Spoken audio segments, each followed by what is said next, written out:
Monsieur le Président, Mesdames et Messieurs les chefs d'État et de gouvernement, Monsieur le Secrétaire général, distingués invités, notre conviction profonde est la suivante. L'avenir n'est pas simplement à attendre, mais à bâtir ensemble.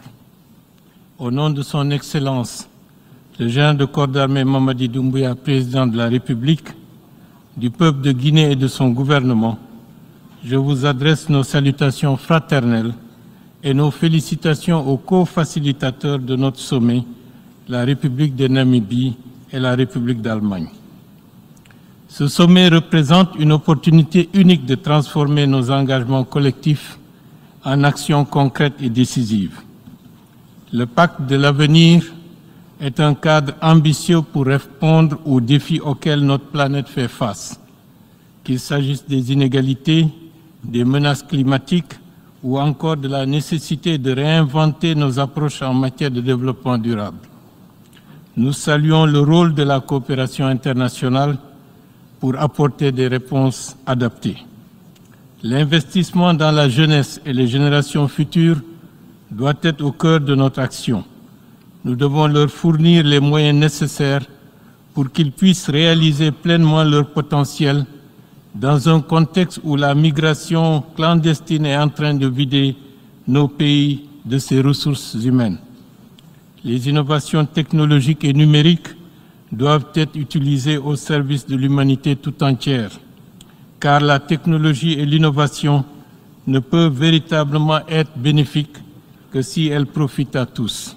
C'est pourquoi nous plaidons pour un accès équitable aux technologies tout en renforçant les questions d'éthique pour son utilisation. La paix et la sécurité, éléments essentiels à la stabilité mondiale, sont des prérequis indispensables à tout développement durable. Nous appelons ainsi à une coopération renforcée entre les États visant à prévenir les conflits et à promouvoir la diplomatie internationale. Le développement durable et le financement du développement sont des piliers incontournables de cette transformation globale. Il est impératif d'adopter des mesures ambitieuses et inclusives pour atteindre les objectifs du développement durable ODD. En tant que pays engagé dans cette dynamique, mon pays aspire à ce que les mécanismes de financement international soient renforcés pour permettre à toutes les nations, particulièrement les plus vulnérables, de progresser vers une croissance durable, résiliente et inclusive. Dans cette optique, nous ne pouvons ignorer l'importance de la préservation de notre environnement, en particulier des écosystèmes sensibles comme le massif du Fouta-Jalon. Ce site, véritable château d'eau pour toute l'Afrique de l'Ouest, est vital pour l'équilibre écologique de notre région où 15 États sont concernés. Sa protection n'est pas simplement une question nationale, mais une responsabilité collective.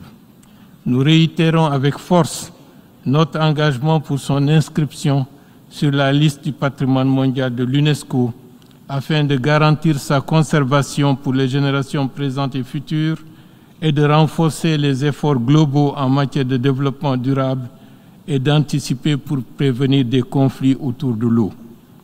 Nous avons aujourd'hui une opportunité rare et précieuse de redéfinir notre destin collectif. Ce sommet doit être bien plus qu'un lieu de rencontre, il doit marquer un tournant décisif où nous choisissons ensemble de construire un avenir qui soit concret, inclusif et prospère pour tous. La République de Guinée est déterminée à contribuer activement à la mise en œuvre du pacte pour l'avenir. Nous croyons à la force du multilatéralisme et à la coopération internationale pour construire un monde où chacun trouve sa place, un monde plus juste, inclusif et durable. Vive la coopération internationale, je vous remercie.